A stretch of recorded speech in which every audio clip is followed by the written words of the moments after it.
Once upon a time, he was everywhere. In dusty alleys, political rallies, labor unions, and courtroom monologues that echoed with frustration, on screen and off it.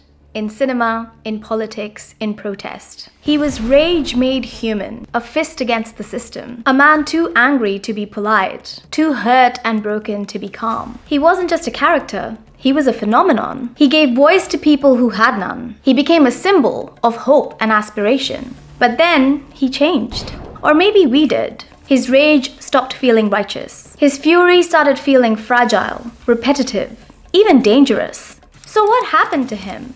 This is the rise and the fall of the angry young man. Hi, I'm Marina, and welcome to my channel, where we dive deep into the stories that shaped us. From South Asian culture to migration, history, and identity, to all the unspoken things that we carry within us. This space is about peeling back the layers of who we are and how we got here. Recently, I watched the Indian film Animal, and while I don't think I'm the right audience for this movie, I was really interested in it because of all the heated conversation and debate it sparked. It's violent, emotionally raw, and centered on a deeply troubled man whose rage consumes all relationships around him. As I watched this film, I couldn't stop thinking about this idea of the angry young man in cinema, the character that dominated Indian cinema in the 70s and 80s, and how this version, decades later, feels both like a continuation and a distortion of the original archetype. It made me wonder of how we got from the idea of the angry young man and his principled defiance in films like Deewaar to this unrestrained violence in films like Animal and Kabir Singh more recently. And more importantly, why does this character keep coming back? Why is he so central to the ways in which we imagine masculinity, power, and resistance? Especially in South Asia. Let's get into it.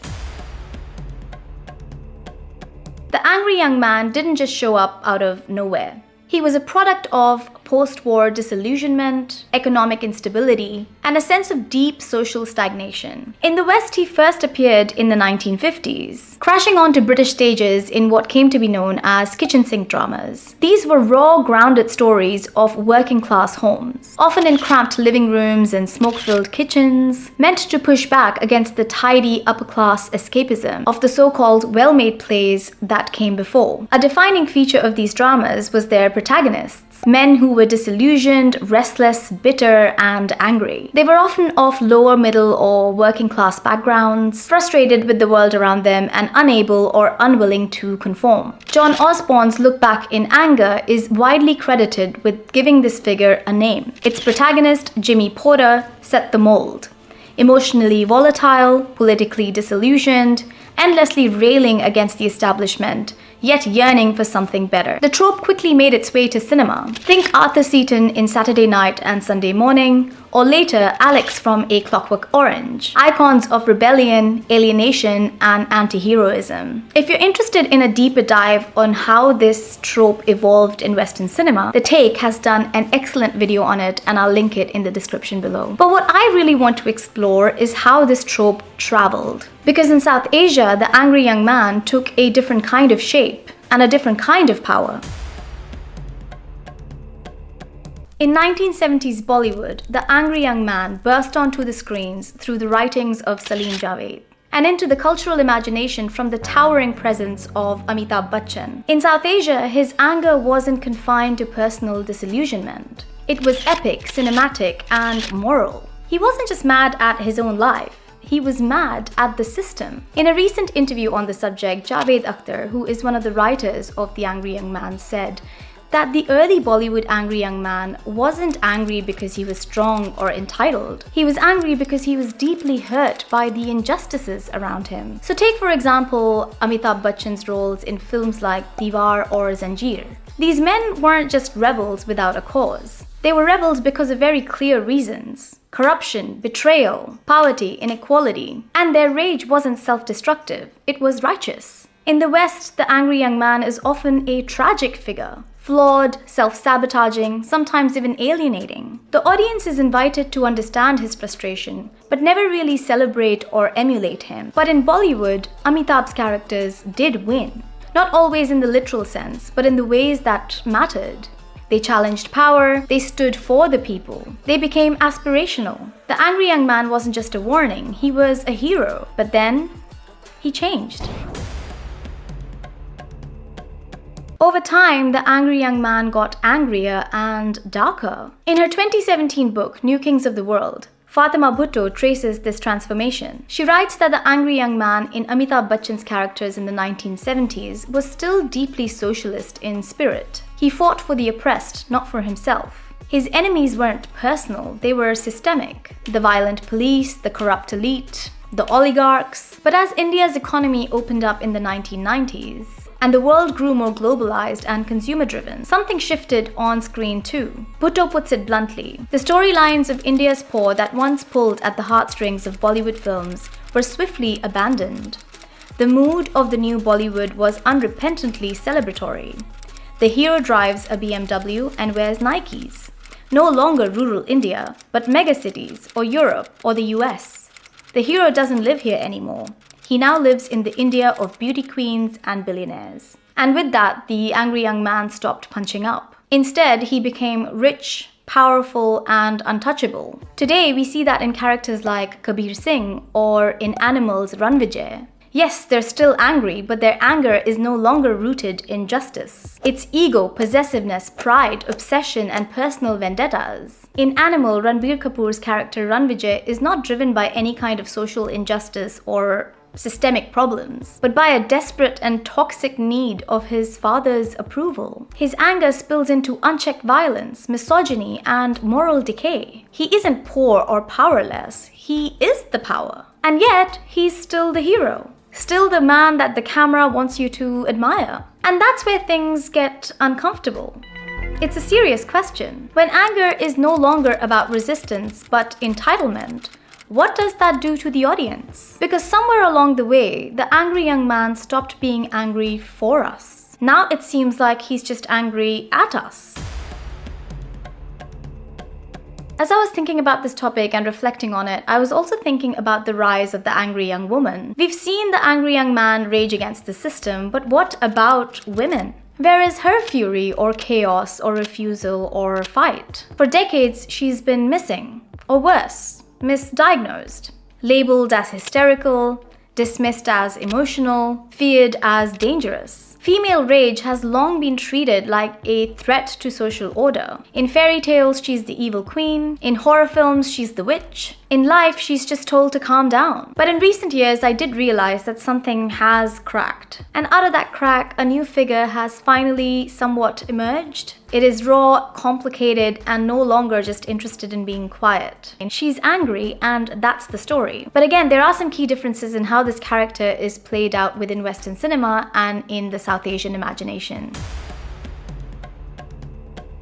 In Western cinema, the angry young woman is often shaped by personal trauma, especially around sexual violence or systemic betrayal. Take Cassie, for example, in Promising Young Woman, a woman who turns her grief into strategy, wielding discomfort like a weapon. Or Arabella in I May Destroy You, whose rage simmers through moments of confusion, humor, and devastation, ultimately becoming a means of self-definition. But let's take a look at this character in South Asia. Here, I think female rage takes on a different kind of flavor, shaped by community, control, and family honor, and centuries of surveillance on women's bodies and desires. And one of the examples that I thought of when I was thinking about Angry Young Woman was a Pakistani series called Churels. Released in 2020, this series doesn't just give you one angry woman, it actually gives you 4, all from different walks of life. Their anger isn't really sanitized, it's messy, political, and really radical. And the title Churels literally means witches. It's a word that has been historically used to shame and exile women. But here in this series, it has been reclaimed and worn kind of like an armor. The show was so provocative that it got temporarily banned in Pakistan, but it also became a global hit. Not because it was perfect, but because it was brave.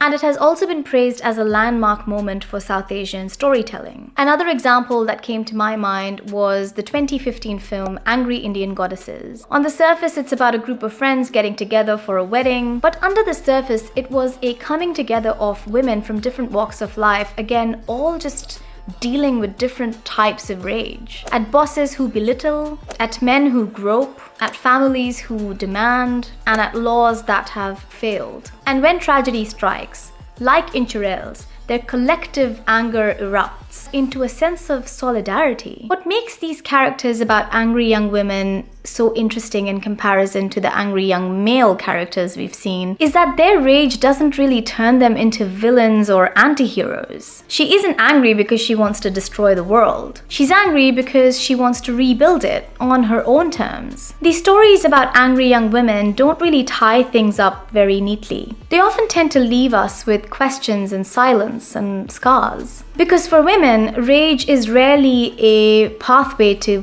power. It's in fact a response to their powerlessness. If you haven't seen Churels or Angry Indian Goddesses yet, please do. And tell me in the comments what you think about them. The journey of the angry young man, and increasingly the angry young woman, mirrors deeper societal currents and shifting cultural terrains between both Western and South Asian media. These tropes have grown more layered. The angry young man is no longer just a hero or an anti-hero. He can be a warning, a relic, or a critique of a masculinity that once promised revolution but sometimes delivered ruin. Meanwhile, the angry young woman, long relegated to the margins or dismissed as hysterical, is stepping into the spotlight. Male rage has long been a cinematic shorthand for justice, freedom, and rebellion. Female rage is only beginning to being allowed the same kind of complexity, let alone the same kind of legitimacy. But anger is a slippery thing. It can demand justice or be distorted into vengeance. It can build solidarity or feed into spectacle. It can liberate or burn everything down. So maybe the real question isn't whether the angry young man has fallen. Maybe what it's really about is how do we tell stories that make space for anger? And what do we do with it once it's out in the open? Whose rage do we recognize as righteous? Whose do we recognize as legitimate? Whose get dismissed, feared, or mocked? And as these archetypes evolve, what does that say about us? I'd love to know what you think. Do these stories still speak to you? Do they reflect the world you're in or the world that you want? Let me know in the comments. If you like this deep dive and are interested in similar conversations about our culture, migration, history, art, please give this video a thumbs up and share your reflections and thoughts in the comments. Until next time, take care.